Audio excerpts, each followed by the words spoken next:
Hello student, मैं ममता कुमारी और आप लोग देख रहे हैं हमारा यूट्यूब चैनल। आज हम लोग देख रहे हैं क्लास 10th केमिस्ट्री में फर्स्ट चैप्टर का क्वेश्चन आंसर। फर्स्ट क्वेश्चन है, रासायनिक समीकरण क्या है, एक उदाहरण दे। रासायनिक समीकरण का डेफिनेशन बताना है और साथ में उसका एक एग्जाम्पल देना है। इसका आंसर है यहाँ पे देखिए आप लोग, जब कोई पदार्थ किसी अन्य पदार्थों से या अकेले क्रिया करके एक या भिन्न गुण वाले पदार्थों का निर्माण करते हैं तो वह प्रक्रिया रासायनिक समीकरण कहलाता है। जब कोई पदार्थ किसी अन्य पदार्थों से अकेले क्रिया करके एक या भिन्न गुण वाले यानी एक या एक से अधिक गुण वाले पदार्थ का निर्माण करते हैं। जैसे यहाँ पे देखिए कार्बन है, ये ऑक्सीजन के साथ अभिक्रिया करके कार्बन डाइऑक्साइड प्रदान कर रही है, तो ये हम लोग का ये जो प्रक्रिया है ये रासायनिक समीकरण कहलाता है। दूसरा नंबर क्वेश्चन है, संतुलित रासायनिक समीकरण से आप क्या समझते हैं। संतुलित रासायनिक समीकरण क्या होता है, तो इसका डेफिनेशन नीचे है, देखिए आप लोग। ऐसी रासायनिक समीकरण जिसमें तीर के निशान की प्रत्येक तत्वों के परमाणुओं की संख्या बराबर होती है तो उसे संतुलित रासायनिक समीकरण कहते हैं। एग्जाम्पल दिया हुआ है, हाइड्रोजन है, इसको ऑक्सीजन के साथ अभिक्रिया कराया जा रहा है तो ये H2O यानी जल प्राप्त हो रहा है।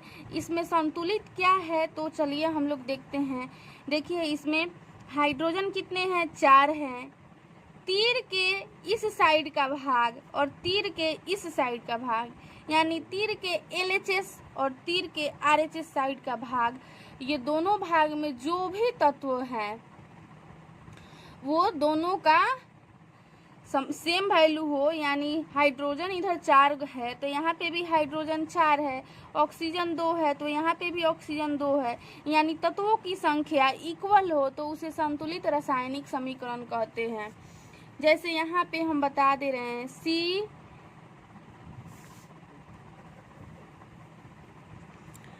C plus O2 arrow CO2, इसमें कार्बन कितने हैं, 1 हैं। ऑक्सीजन कितने हैं, ऑक्सीजन 2 है। इधर भी कार्बन 1 है और ऑक्सीजन 2 है, तो ये पहले से संतुलित है, इसको संतुलित करने की ज़रूरत नहीं है। लेकिन यहाँ पे हाइड्रोजन है, हाइड्रोजन को ऑक्सीजन के साथ अभिक्रिया कराया जा रहा है तो ये H2O मिल रहा है, यहाँ पे H2 होता है, H2O मिल रहा है। तो देखिए ये संतुलित है कि नहीं है, तो ये संतुलित नहीं है।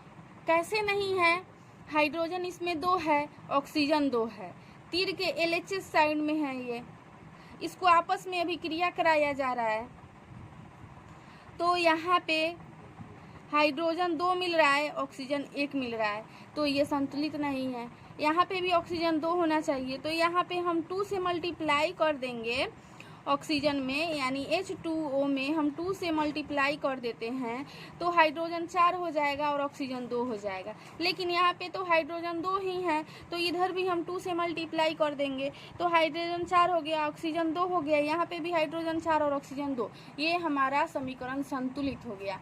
इसी को हम संतुलित रासायनिक समीकरण कहते हैं। हाँ, एक बात और आप लोग को बोल रहे हैं, अगर संतुलित रासायनिक समीकरण को और अच्छा से समझना है तो आप लोग कमेंट करके बोलिएगा, उसके लिए हम एक दूसरा क्लास बनाकर आप लोग को प्रोवाइड कर देंगे, आप लोग सीख लीजिएगा एकदम आसान तरीका से। नेक्स्ट क्वेश्चन हम लोग का है, एक संतुलित रासायनिक समीकरण प्राप्त करना क्यों आवश्यक है। इसका आंसर देखिए, द्रव्यमान संचरण के नियम के अनुसार रासायनिक अभिक्रिया में अभिकारकों एवं उत्पादों के द्रव्यमान समान होते हैं, इसलिए अभिकारकों एवं उत्पादों के द्रव्यमान को समान करने के लिए समीकरण को संतुलित करना आवश्यक है। 4 नंबर क्वेश्चन हम लोग का है, संयोजन अभिक्रिया से आप क्या समझते हैं। ये क्वेश्चन जो है वेरी वेरी इम्पोर्टेंट है। ये क्वेश्चन बहुत बार पूछे जा चुके हैं और आगे भी आने की संभावना बनती है, इसलिए इस क्वेश्चन को हम लोग अच्छा से देखेंगे। संयोजन अभिक्रिया, देखिए इसका डेफिनेशन, वैसी अभिक्रिया या वैसी रासायनिक अभिक्रिया जिसमें 2 या 2 से अधिक पदार्थ परस्पर संयोग करके, परस्पर एकजुट होकर, परस्पर एक दूसरे के साथ मिलकर एक नए पदार्थ का निर्माण करते हैं तथा नए पदार्थ का गुण मूल पदार्थ के गुण से, यानी पहले वाले पदार्थ के गुण से बिल्कुल भिन्न होते हैं, बिल्कुल अलग होते हैं। एग्जाम्पल यहाँ पे कार्बन प्लस ऑक्सीजन, ये अभिक्रिया कराने पर CO2 मिल रहा है। देखिए 2 या 2 से अधिक पदार्थ, यहाँ पे 2 पदार्थ है, 2 या 2 से अधिक पदार्थ मिलकर अभिक्रिया करता है आपस में, तो एक नई पदार्थ का निर्माण प्राप्त करता है, एक नई पदार्थ का निर्माण मिलता है हम लोग को, जिसका गुण, जो नया पदार्थ मिला है उसका गुण पहले वाले पदार्थ के गुण से बिल्कुल अलग होते हैं, बिल्कुल भिन्न होते हैं। तो उस पदार्थ को हम लोग संयोजन अभिक्रिया, उस अभिक्रिया को हम लोग संयोजन अभिक्रिया कहते हैं। जैसे यहाँ पे सिंपल देखिए, दूसरा नंबर एग्जाम्पल है H2 + O2, यानी हाइड्रोजन है, ऑक्सीजन है, ये दोनों आग को जलाती है, लेकिन इसको आपस में संयोग कराने से, आपस में प्रतिक्रिया कराने से हम लोग को रिजल्ट मिल रहा है क्या, H2O, जो जल है, ये आग को बुझाता है। तो इसका गुण इसके पहले वाले पदार्थ के गुण से बिल्कुल अलग है, इसी को हम लोग संयोजन अभिक्रिया कहेंगे।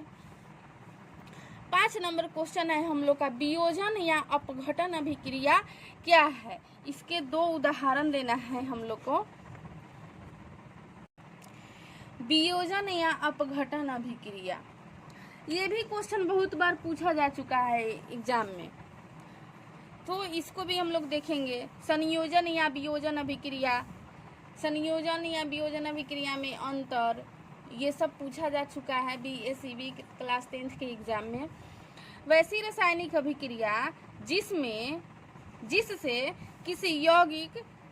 किसी यौगिक के बड़े अणु के टूटने से 2 या 2 से अधिक सरल यौगिक बनते हैं, जिनके अणु मूल यौगिक के अणु से बिल्कुल भिन्न होते हैं, बिल्कुल अलग होते हैं, उसे वियोजन या अपघटन अभिक्रिया कहते हैं।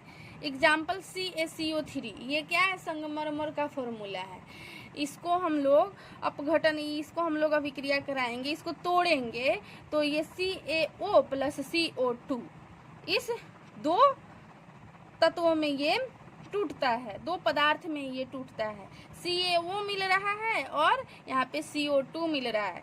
किसको हम लोग तोड़े हैं, CaCO3 को, तो इसको हम लोग वियोजन मतलब टूटना, वैसा एक पदार्थ जिसको हम तोड़ेंगे तो वो 2 या 2 से अधिक पदार्थ में विभक्त हो जाए, यानी टूट जाए, अलग अलग हो जाए, और टूटने से पहले जो पदार्थ हम लिए थे उसका गुण टूटने के बाद जो पदार्थ आया है उसके गुण से बिल्कुल अलग हो, बिल्कुल भिन्न हो। यानी हम बोल सकते हैं कि संयोजन अभिक्रिया के जस्ट अपोजिट वाले अभिक्रिया को हम लोग वियोजन अभिक्रिया कहेंगे। संयोजन अभिक्रिया में जोड़ना है और वियोजन अभिक्रिया में तोड़ना है। लास्ट हम लोग का 6 नंबर क्वेश्चन है, ऊष्माक्षेपी अभिक्रिया क्या है, एक उदाहरण दे। ऊष्माक्षेपी अभिक्रिया, ये भी एग्जाम में पूछा गया है। हम जो भी क्वेश्चन आप लोग को बता रहे हैं ये सब इम्पोर्टेंट है। ऊष्माक्षेपी अभिक्रिया वैसी रासायनिक अभिक्रिया जिसमें अभिक्रिया के पश्चात, अभिक्रिया के बाद, पश्चात बोले बाद बोले सब सेम ही है, ऊष्मा तथा ऊर्जा की प्राप्ति होती है।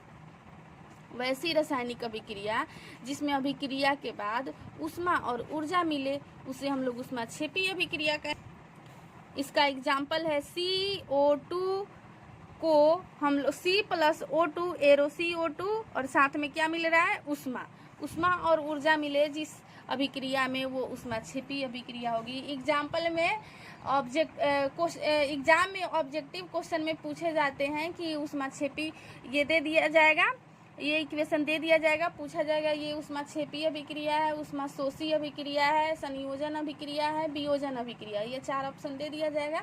उसमें आप लोग को पहचानना है कि ये कौन सा अभिक्रिया है। तो डेफिनेशन याद रहेगा तो सारे अभिक्रिया आराम से पकड़ा जाएंगे।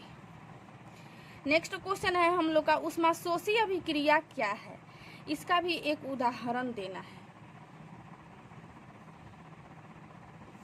ऊष्माशोषी अभिक्रिया, इसका डेफिनेशन यहाँ पे है, वैसी रासायनिक अभिक्रिया जिसमें ऊष्मा का अवशोषण होता हो, ठीक है, जिसमें ऊष्मा का अवशोषण होता हो यानी ह्रास होता हो, उसे ऊष्माशोषी अभिक्रिया कहते हैं। एग्जाम्पल यहाँ पे है जैसे 6CO2, यहाँ पे सब जितने भी अभिक्रिया में एग्जाम्पल दिए गए हैं वो सब संतुलित है, आप लोग को खुद से संतुलित करने की जरूरत नहीं है।